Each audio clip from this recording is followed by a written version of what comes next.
Hi everybody. Now if you're new here, I'm Jonathan Scott of the Big Cat People. Behind the lens is Angie. We're wildlife photographers based here in Kenya, which is where we live, and we're at home in Nairobi. Now today we want to give you some of our top tips for photography. And if you love wildlife photography or photography in general, be sure to press or click on the button where you can subscribe to make sure that you get notification anytime we upload a new video. So today, I want to show you 3 pictures with a very different feel to them. And the third of those pictures, they're all taken by Angie, the third of those pictures I would describe as thinking outside the box. Because the key to being a great photographer is to have your own vision. You need to be able to see through the lenses of a camera. It's different to how we look with our own eyes. You want to surprise people.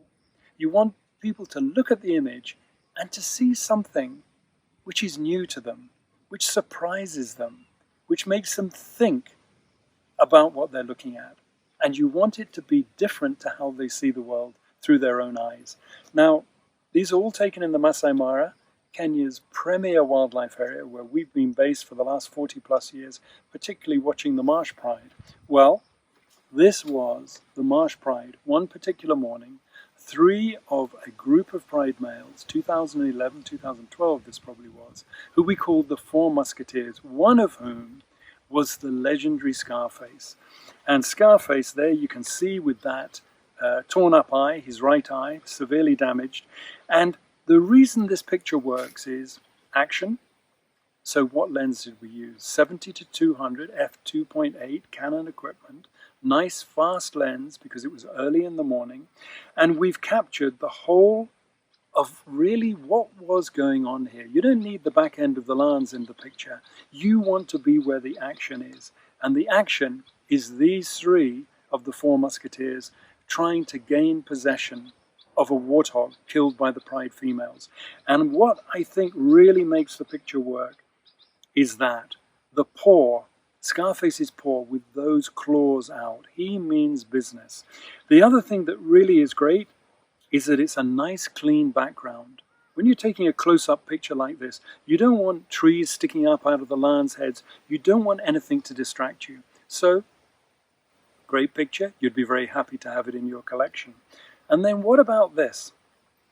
Again, one of those same lions on a rainy afternoon.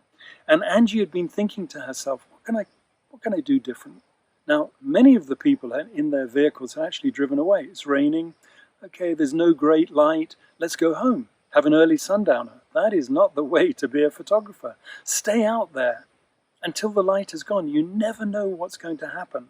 And Angie knew that at some point, this male lion, with his mane drenched, would shake his head.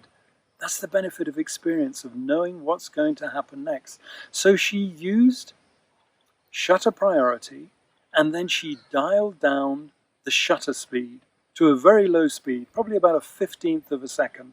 And she was using a Canon 1DX Mark II, and she fired off 12 frames a second. So she got a lot of pictures.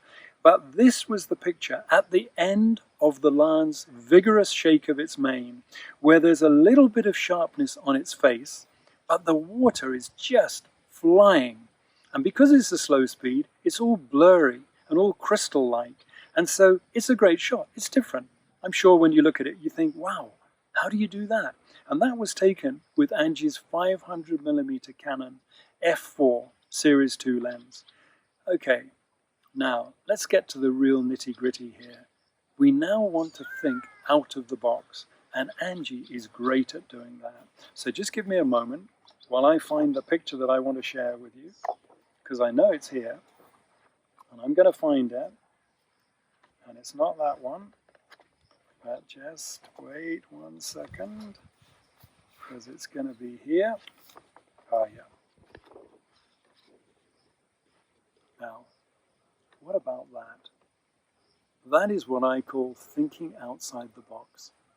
A lot of people would have been concentrating on getting the whole of the lion in the picture, and they would have made their picture where it would have become very apparent to you that actually the backdrop to the picture is the hide of a buffalo. The Musketeers had killed a buffalo early in the morning, or during the night. We came out first light, and then Angie saw the opportunity to frame the picture differently. You don't want your subject in the middle of the picture. So she's got the lion off to one side, and then she's cropped in to the eye line to really capture the intensity of the lion's look. And then because she was taking multiple frames, so she was in high-speed shutter drive, high-speed mode. So she turned the drive up to take multiple frames, just kept her finger down. And at one point, the lion stuck its, rather rudely, its tongue into its nose. And that addition of pink, that extra little element, made the shot. And Angie was ready to capture it. That I call thinking out of the box, because not everybody would have had the vision and the foresight to create an image like that. That's why it's a double-page spread in this book, Sacred Nature. So there we go, short and sweet. And just remember, if you like what we're doing, press the button to give us the thumbs up. Make sure that you let us know in the comments at the end of the video anything that you like, anything you'd like us to change. Thank you so much.